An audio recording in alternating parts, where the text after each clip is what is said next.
Dr. Michael Bailey is a psychologist specialising in sex research. In 2003, he published The Man Who Would Be Queen, The Science of Gender Bending and Transsexualism.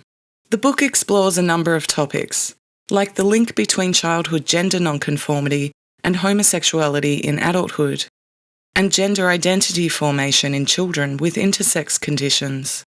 But it was his exploration of the two-type typology of male-to-female transsexualism that made his book famous. So what are the two types? There is one type that is more consistent with our traditional beliefs, and that is what I call child-onset gender dysphoria. This is the kind in which a very feminine boy or a very masculine girl, and we're talking about early childhood, age 2, 3, 4, they're extremely cross-sexed in the behavior, and they may tell their parents that they want to be the other sex.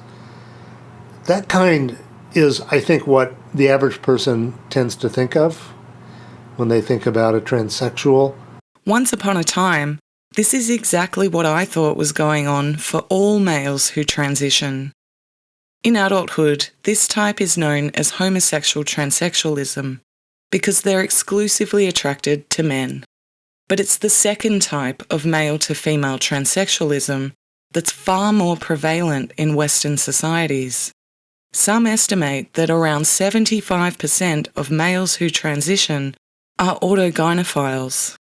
The typical history is that during adolescence, with the onset of sexual arousal that most men can remember, that the onset associated with strong sexual fantasies and masturbation and so on. Boys who are autogynephilic, again in their adolescence, we're talking about 13, 14, 15, they discover that it's quite arousing to them to wear, say, their mother's lingerie, their panties and a bra, or their sisters, look at themselves in a mirror and masturbate. That is by far the most common first manifestation of autogynephilia.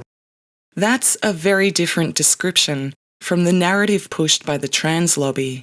The narrative that says that these men have an inner feminine essence, that they were born in the wrong body.